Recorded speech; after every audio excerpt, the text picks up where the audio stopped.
Please also, also introduce yourself, my brother. It's Loiso from Independent, down the road.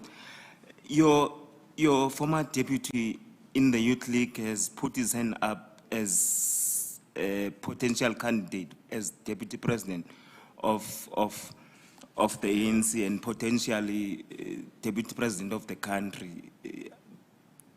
What's your view on that? Thanks.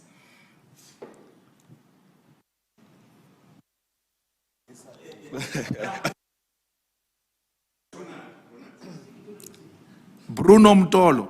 Lamola is Bruno Mtolo. What he does with his life, we're less interested, Shem. He has got no, whether he becomes a deputy president of the ANC and ultimately government, is Bruno Mtolo. I don't even know why Lindiwe responded to Lamola. He's a baby, he's got no credentials, none whatsoever.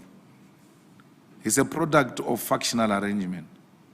Lamola became deputy president of the Youth League because I went to speak to DD, not because I identified talent in him.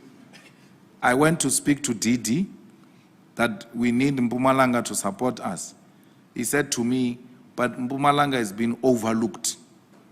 What do you mean? He said, I will give you a solid province on condition you make one of us deputy president. And I said, who? He said, Lamola. I said, no problem. I know Lamola from Univen. He was a SRC president or something. And then from there, I've never known him. But when he said Lamola, then I knew Lamola is David Masondo's boy.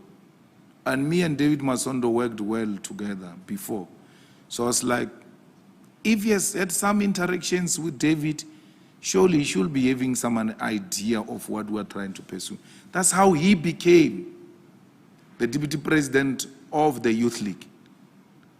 He didn't become the deputy president of the Youth League because he was a champ rising through the ranks of the Youth League.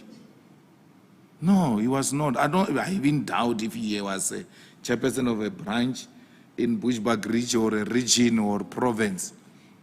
If he was provinces, those things of just going there so that you prepare to come to national. But he's a product of an arrangement.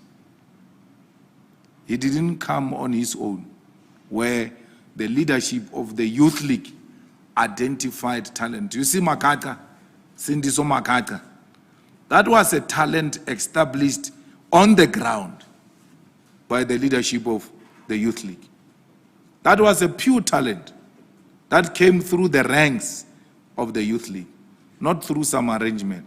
Now he wants to contest DD, his political mentor, the man who made him what he is today. There's a lady saying, I forgot it, something, something like that.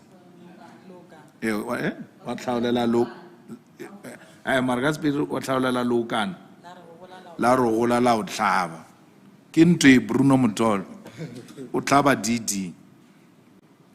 So but who is he? I mean, we should be worried if he was going to be a threat or anything. He won't be a threat. He is a young man who suffers from uncontrollable ambition for power. Why would he want to be deputy president ahead of his generation? There's a generation that came before him in the Youth League.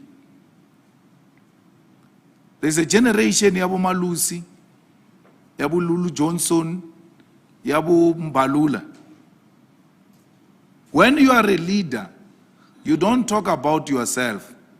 You talk about those who came before you. When Mbalula came to me and said I must be president of the Youth League, I said to him, I can't be president of the Youth League ahead of Zitles Galala. Arwai no, Zitles Galala and them, they are the last generation before us. So you are guaranteed, once we put Zitles Galala, the president of the Youth League, this generation is going to leave. And then from there, we will come in as a generation, right? And then dynamics at the time could not allow. But I was like, if this generation can't find each other amongst themselves, we are left with no option but to take this responsibility. And I was making a miscalculation because it was actually our generation that dominated the youth league at that time. That's why when Sitlesi Galala and Saki Mufokeng went to lock people in the rooms and said, we must not address them, those people called us to jump the walls. When their leaders locked rooms and went to dine somewhere in their absence, they called us that the leadership is gone. Please make a plan to jump the wall and address us inside here, and then you can jump back. By the time they come back, you would have finished. That's how we won that conference. And they made a mistake because they didn't know that they were not appreciating that there is a younger generation here, which Julius and them came with it from COSAS.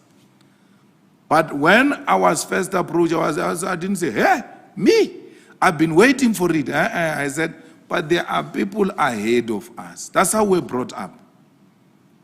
That you never contest ahead of your generation.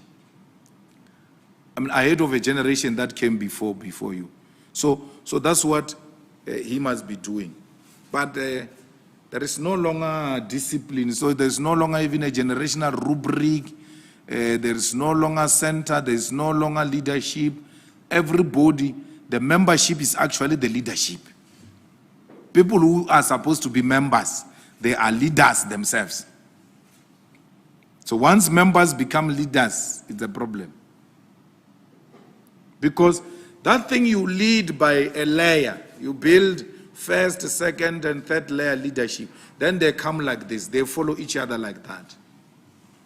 Amar, you can't tell people who are driven by faction and undesirable for power that there are people ahead of you. Or it's my time to eat.